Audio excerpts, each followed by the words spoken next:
أعوذ بالله من الشيطان الرجيم بسم الله الرحمن الرحيم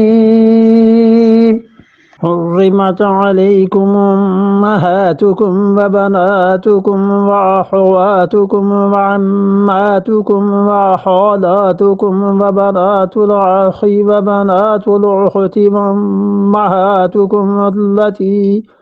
أمهاتكم اللاتي أرضعناكم وأخواتكم من الرضاعة وأمهات نسائكم وربائبكم التي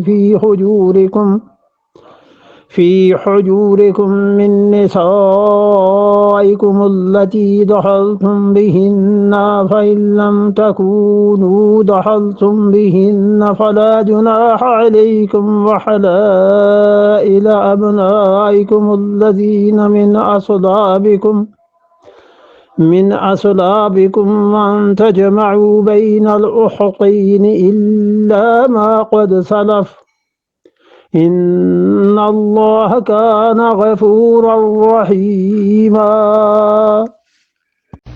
حرمت علیکم امہاتکم، اب شروع ہوئی ہیں ایک چیز تو وہ حرام ہو گئی باپ نے جس سے نکاح کیا چاہے رخصتی ہوئی ہے یا نہیں ہوئی، اب دوسری حرمت آئی۔ حرمت علیکم امہاتکم، تمہاری مائیں یعنی حقیقی مائیں جو ہیں یہ اب یہاں سے شروع ہوئی ہیں وہ محرمات، وہ حرام عورتیں جو نسب کے اعتبار سے حرام ہیں، اللہ نے ان کا ذکر پہلے فرمایا ہے۔ دوسری چیز کیا ہے؟ تمہاری مائیں حرام، کوئی بھی ہوں، ماں، نانی، دادی، سب حرام۔ تیسری چیز وبناتکم، 14 رشتے ہیں جو یہاں پر حرام کیے گئے ہیں، اب گنتے جائیے گا خود ہی۔ دوسرا یہ ہو گیا امہاتکم، تیسرا رشتہ فرمایا وبناتکم، اور تمہاری بیٹیاں تم پر حرام، پوتیاں، نواسیاں سب اس میں آ گئی۔ واخواتکم، اور تمہاری بہنیں تم پہ حرام ہیں، بہنیں خواہ وہ حقیقی ہوں اور خواہ وہ والدہ کی طرف سے بہنیں ہوں، اور والدہ کی طرف سے ماں شریک جو بہن ہے اسے عرب کہتے تھے اخیافی بہن ہے،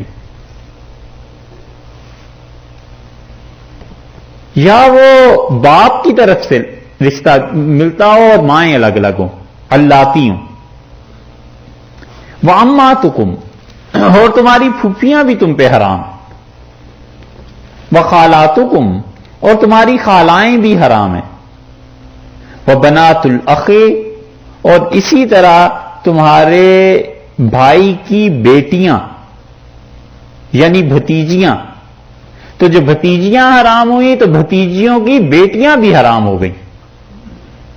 وبنات الاخت، اور تمہاری بہن کی بیٹیاں یعنی بھانجیاں حرام ہوئی تو بھانجیوں کی جو آگے بیٹیاں ہیں وہ بھی حرام ہو گئیں۔ کتنے ہو گئے؟ ہاں ایسے ہی 7 8 ہوئے، اب 8 ہو گئے، چلو 9 کیوں نہیں ہوئے؟ سوتے ہو یار، 8 ہو گئے۔ اب ہمیں تو پوری تعداد آگے 14 کرنی ہے، پھر ہمیں کیسے کریں گے؟ وَأُمَّهَاتُكُمُ اللَّاتِي، اور مائیں وہ تمہاری، أَرْضَعْنَكُمْ، جنہوں نے تمہیں دودھ پلایا ہے۔ دیکھا اللہ نے انہیں بھی ماں کا ذکر کیا ہے نا، اتنا حق ان کا بنتا ہے۔ اس لیے انسان سوچے کہ میرے ساتھ کس کس نے نیکی کی ہے اور کیسی کیسی نیکی کی ہے، تو پھر احساس ہوتا ہے کہ کن لوگوں کا کتنا حق بنتا ہے۔ سب سے پہلے کہا جن سے تمہارے والد نے نکاح کیا، دوسرے نمبر پر امہاتکم تمہاری مائیں، تیسرے نمبر پر بیٹیاں، چوتھے پہ بہنیں، پانچویں پہ پھوپھیاں، چھٹے پہ خالائیں، ساتویں پہ بھتیجیاں اور ان کی بیٹیاں، اور آٹھویں پہ بھانجیاں اور ان کی بیٹیاں، اور نواں فرمایا امہاتکم اللاتی ارضعنکم، اور تمہاری وہ مائیں جنہوں نے تمہیں دودھ پلایا ہے، اور 10ویں واخواتکم من الرضاعۃ، اور وہ جو تمہاری رضائی بہنیں ہیں۔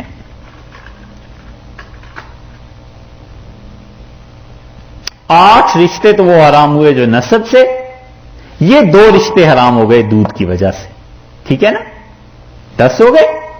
وَأُمَّهَاتُ نِسَائِكُمْ، اب آیا ہے وہ رشتہ جو بیوی کی طرف سے ہے، ساس خواہ نسب میں ہو خواہ رضا میں ہو،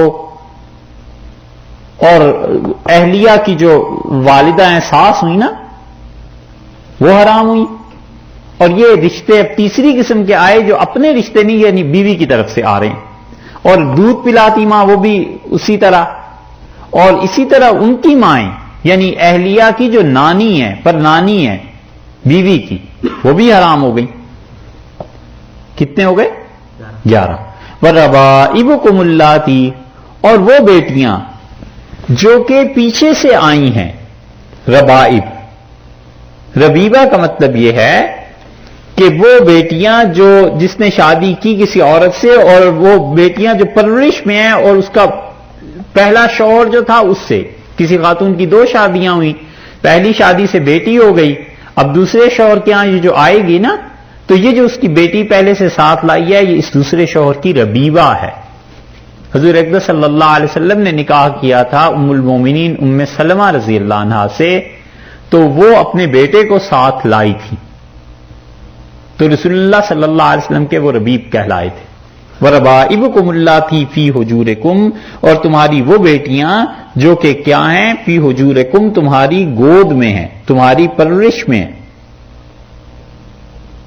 تم ان کی پرورش کر رہے ہو، وہ بیٹیاں ان سے بھی نکاح حرام ہے۔ من نسائکم اللاتی دخلتم بہن، وہ عورتیں اگر ان سے تمہاری خلوت ہو چکی ہے، دخلتم بہن یعنی تم ان کے ساتھ ازدواجی تعلقات کو قائم کر چکے ہو، تو ربیبہ اور اس کی ماں سے ربیبہ جو ہیں وہ حرام ہوگی اگر اس کی والدہ سے تعلق قائم ہو چکا ہے، اگر نہیں ہوا فَإِن لَّمْ تَكُونُوا دَخَلْتُمْ بِهِنَّ، اور اگر تمہارا تعلق قائم نہیں ہوا، ابھی تک خلوت نہیں ہوئی، نکاح کا پیغام بھیجا اور وہ کسی وجہ سے ختم ہو گئی بات، اب اس کی جو بیٹی ہے نا وہ اس کے لیے اب بھی جائز ہے، کیونکہ تنہائی نہیں ہوئی، جب ہوئی نہیں تو یہ عملاً اس کی بیوی نہیں بنی، اور عملاً جب بیوی نہیں بنی تو اس بچی کا یہ باپ نہیں بنا سوتیلا، سمجھے نا؟ ہیں سوتیلا باپ نہیں نہ بنا، تو اس لیے اللہ نے فرمایا فَإِن لَّمْ تَكُونُوا دَخَلْتُمْ بِهِنَّ، اور اگر تم نے ان کے ساتھ صحبت نہیں کی ہے فَلَا جُنَاحَ عَلَيْكُمْ، تو تم پر کوئی گناہ نہیں ہے، ٹھیک؟ اچھا، حنفی فقہا اسی پہ لکھتے ہیں کہ وہ کہتے ہیں کہ اگر کسی عورت کو اس نے اپنی خواہشات سے چھو دیا ہے، صرف ہاتھ لگا دیا، تو اس کی بیٹی اس کے لیے حرام ہو جائے۔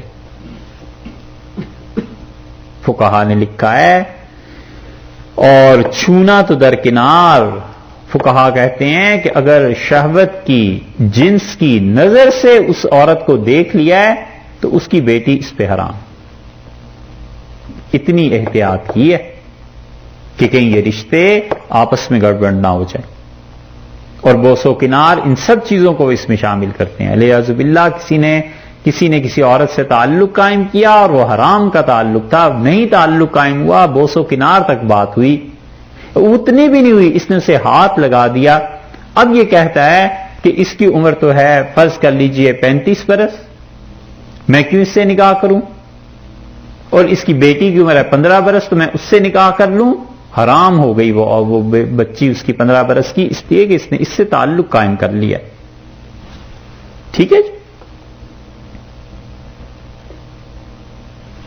وَحَلَائِلُ أَبْنَائِكُمُ الَّذِينَ مِنْ أَصْلَابِكُمْ، حلائل وہ عورتیں، ابنائکم جو تمہارے بیٹوں کی ہیں یعنی بہویں، اور بیٹے کون؟ الذین من اصلابکم جو تمہاری اپنی نسل سے ہیں، تمہاری پیٹھ سے ہیں، تم سے پیدا ہوئے ہیں۔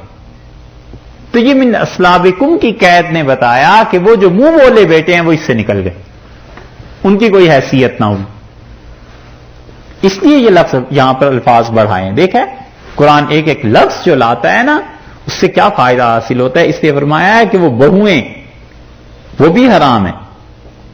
وَأَن تَجْمَعُوا بَيْنَ الْأُخْتَيْنِ، کتنے ہو گئے ہیں؟ 13۔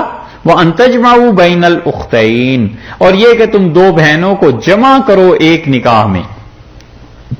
یہاں تک یہ جو یہاں تک تھا، پہلے تو نسب سے حرام ہوئی، پھر رضاعت سے 2 رشتے حرام ہوئے، اور اس کے بعد یہ سارے رشتے جو تھے وہ جو بیوی کی طرف سے حرام ہوئے. اب آخر پہ فرمایا کہ وَأَن تَجْمَعُوا بَيْنَ الْأُخْتَيْنِ، اور یہ کہ دو تم بہنوں کو جمع کر لو بیک وقت نکاح میں نہیں ہو سکتا. إِلَّا مَا قَدْ سَلَفَ، ہاں جو گزر گیا. پھر وہی لفظ لائے ہیں کہ جو ہوتا رہا ہے اب تک اس کو چھوڑ دو، آئندہ نہیں ہو سکتا. ان اللہ کان غفور الرحیم، اللہ کیا کرنے والا ہے؟ تمہاری مغفرت کرنے والا ہے، رحم فرمانے والا ہے بہت. جو گزر گیا سو گزر گیا. دو بہنیں کیوں آخر بیک وقت نکاح میں جمع نہیں ہو سکتی؟ کیا حکمت ہے اس کی؟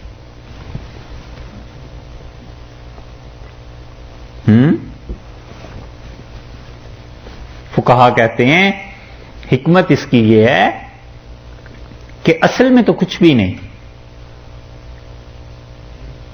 وہ جو سوکناپا قائم ہوگا نا آپس میں، تو سوکنے بن جانے کی وجہ سے وہ محبت جو بہنوں میں ہونی چاہیے تھی وہ نہیں رہے گی.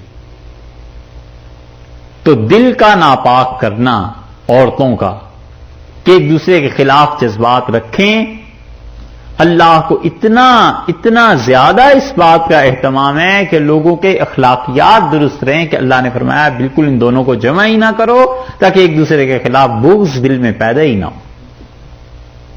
دیکھا ہے، اتنا اہتمام ہے کہ مومن کا دل پاک رہنا چاہیے. مومنہ عورتیں ہیں نا دونوں، دل پاک رہنا چاہیے. ایک دوسرے سے کس بات کی نفرت؟ یہ ہو گئی. اور ایک مسئلہ اس سے یہ ثابت کیا ہے کہ وَأَن تَجْمَعُوا بَيْنَ الْأُخْتَيْنِ، کہ دو جس طرح یہ حقیقی بہنوں کو جمع کرنا حرام ہے، اسی طرح پھوپھی اور بھتیجی کو بھی، خالہ اور بھانجی کو بھی، جیسے کہ آج پہلے بیان کر چکا ہوں، ان رشتوں کو جمع کرنا بھی حرام ہے. 14 ہو گئے.